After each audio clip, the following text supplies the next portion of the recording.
My name is Maria Juarez, and you're listening to In This Casa. Bienvenidos. In this podcast, I aim to memorialize and honor my husband David's memory by exploring conversations about life and what it's like in my casa, and hopefully in other casas as well.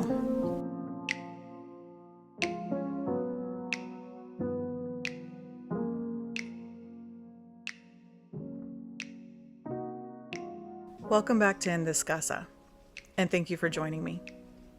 In this episode, I would like to talk about the afterlife, death, the spirit realm, heaven, wherever it is that we go when we no longer live in this world.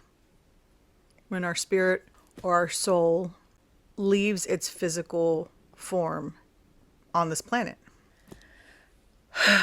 I've been thinking about this for 10 months. And right away after I lost David, I knew that I no longer had a fear of death. All of my life, the thought of dying has always sent me into a panic attack and given me an anxiety attack.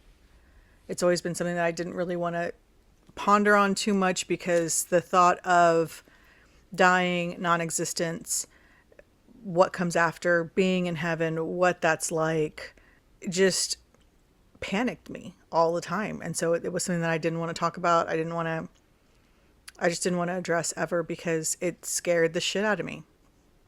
And after losing David, I'm not afraid of that anymore. I'm sure others can relate to me in this thought process, but David and I were so in love and so connected and such partners in life that him dying makes me not afraid of transitioning into whatever comes next because he's already done it. So since he's done it, I'm not afraid of it anymore because he did it. And when I do finally do it, he'll be there. And that's not anywhere close to even being scary to me. So I no longer have a fear of death. The only fear that I have in regards to death at this point is a fear of it happening before I have had a chance to get all of my affairs in order. I'm still trying to finalize what my estate would look like when I am no longer, my soul or my spirit is no longer inhabiting this body on this planet. So I am trying to get all of that in order.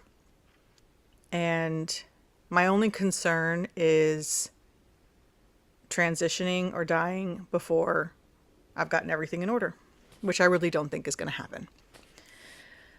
But that is really the only concern I have. I'm not afraid of experiencing the transition, but I do worry about it for David. I worry about what that transition was like for him because I love him so much, and the way that our relationship was, it pains me to think about what the transition was like for him. I worry about that moment when he died and, was he scared? Did time slow down and his adrenaline was going so much that the seconds that happened before he passed, were they like hours? And did he know, could he feel everything that was happening in regards to the crash? Did he think about me and the girls? Did his life flash before his eyes? And then when he died, was he instantly in the spirit realm? Does purgatory exist? Did he go to heaven? Was he automatically in heaven? Was he by himself when he got there? Was it like you see in the movies where he was in a field of all kinds of magical colors, or the way that some people explain it, like, he was floating through outer space headed towards some light? What exactly happened to my husband, and what was he afraid? My biggest concern is that there was any fear in him at all, and that he would have felt alone at any moment in that transition. I don't want him to ever have been afraid or been alone. So losing him, I guess, has kind of thrown me into, I guess you could call it an existential crisis. I mean, technically, I guess it kind of fits the definition of existential crisis. It would make sense that this would throw me into existential crisis because I'm at the age where like a midlife crisis would be around this time in my life anyway. So, considering the emotions and the trauma and everything that's going on right now, maybe I am having an existential crisis. But I am definitely, I guess I am questioning. I was going to say that I don't question what our existence is, but that's not true. I do question it. And I guess I question it from a perspective of specifically purpose. Because I was raised in the Catholic Church and I'm Christian. I believe in God. I believe in a higher power. I believe in spirits. I believe in the spirit realm. I believe in science. I believe in magic, because I believe in magic as being things that we just don't understand. And as people, we call it magic, but it's just an ability that's beyond our comprehension that maybe we've lost throughout the years, or, something that, I don't know. But I really wonder about the afterlife. I want to know what happens. And can I still connect with my husband? Is he sending me signs from the afterlife? Is the spirit realm heaven? Or is the spirit realm a dimension within our world that we just don't even get to see because we're three-dimensional? Is there a fourth dimension that exists in this particular world and our loved ones can come back from heaven and interact with us? Do they interact with us from heaven? Like how in mythology, like the gods were kind of up on Mount Olympus, like looking, on what kind of looked like game boards of people happening on Earth. But they would also come down to Earth. Like what? I feel like David interacts with me. There are several things that happen since he has passed that I feel like it's him sending me signs and interacting with me. My therapist says that they're not really signs, that they're just coincidental happenings, and that I'm attributing David's spirit to them, which is okay and is healthy and is fine, but that it's just a part of my healing, it's part of my grief, and that it's not really signs from my husband. But if you believe in people like, mediums like Tyler Henry, Matt Frazier, the Long Island medium. I'm going to go back to Tyler Henry though, because I feel like he's probably the most like notable celebrity medium who I think is the most like accredited for being legitimate. And he says that our loved ones do send us signs. They are communicating with us. They are interacting with us, and that they're not sending signs in a way that like, like David can't fabricate a license plate that has the numbers 333 on it, But if I'm driving along the street and I happen to notice the license plate that says 333, it's because basically David in the spirit realm was telling me, hey, baby, look over here. Notice that. That's a sign I'm sending you, But, Tyler also talks about spirits being able to like move mass. So, I don't know. I want to believe that I can interact with my husband. I want to believe that I can figure out how to connect with him, how I can figure out how to have one last conversation with him, how I can figure out to be aware when he's sending me signs.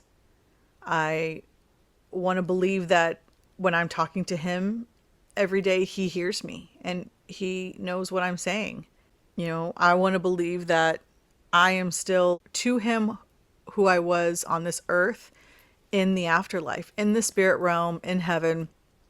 I don't want to be, I think I haven't read my Bible in years fully. I probably should do that. But I know that like in heaven, we're supposed to all, per the Bible, we're all supposed to be brothers and sisters again. I don't want to be his sister. I want to be his love.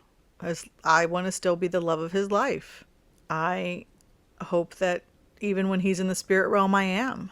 And that he still feels that way about me and that he'll be waiting for me. I want to still be the most important thing to him, like he's the most important thing to me. Even though we're in different dimensions, even though we're in different realms. But I believe in all of that. I don't have any answers. I don't know where I could even get any answers. I guess nobody really has the answers, right? I miss my husband, and I can't wrap my head around where he exists now. And what is he doing? What is he thinking? What is he feeling? Who is he talking to? Does he interact with God? Does he interact with his mom and his brother who have already passed? Does he get to meet my family members that passed before him and I even met? And does he get to know that they were my loved ones? Does he become part of the ancestors that I believe that I can call upon in this world for guidance and protection? If I think about him, does he know? Do I have to speak out loud to him to call him close to me so that we can communicate in this world? When it's my time to transition, will he come get me? You know, I dream about him. Sometimes I've dreamt about him quite a few times since he passed. And every time I dream about him, he's in my dreams and I know it's him. And I love him. And I can tell he loves me. And I talk to him, and sometimes in the dream I know that he's already gone. Sometimes I don't. Sometimes it's like, it's just, any other time and he's there and there's, something happening. And sometimes in the dreams I'm interacting with him, and every time in the dream I'm interacting with him. And he can interact with me and I can interact with him and I talk to him, but he never talks back to me. He never speaks back to me. Will he eventually speak to me? And when he does finally speak to me, is it going to be his spirit actually talking to me? Or, what of my dreams that I've had are just my subconscious mind, creating my fears in my dreams where he's included? And has he really visited me in some of these dreams? I have a lot of family members that have called me because they've dreamt of him throughout the past 10 months. And they've had dreams of him and felt like the dream was actually meant for them, for me. But he went to visit them, but it was for me. And so they'll text me or call me to let me know that they dreamt of him and they saw him and they just felt like it was for me so that they could tell me that they saw him and know that he was okay. I mean, it just happened so many times that I don't understand that as being a coincidence. I feel like it's real. I feel like it's a real communication and connection that's happening between energies across realms, and I want to believe in it, and I'm going to believe in it. I feel like believing in it is what helps it to be possible. I'm not a theologist. I'm not saying what's right or what's wrong. I don't think there's one specific religion that I feel is the right one that I should be imposing upon everybody in the world. Who the hell am I to decide that I know what the correct religion is? I believe that there's a God. And I believe all the different gods and the different religions are the same God. We just call them different things. I believe there's so much about this life and world that is unknown, but not impossible. And I believe that my husband was curious about it, and we used to talk about these things. He used to research it, and I believe that if there's anybody in the world who's going to be able to come back and connect with me after they have transitioned, it would be my husband. I believe that him and I can do it. And I'm going to keep trying. And I'll keep you posted. And I would love to know your thoughts on this topic. So leave a comment if you can. If you believe what I believe, if you disagree with what I'm saying, if you have a different perspective, I'd like to know. And in the meantime, you can come back next Saturday and join me. And we can continue to talk about what it's like in my casa. And if you'd like to talk about what it's like in your casa with me, send me an email. I'll talk to you soon.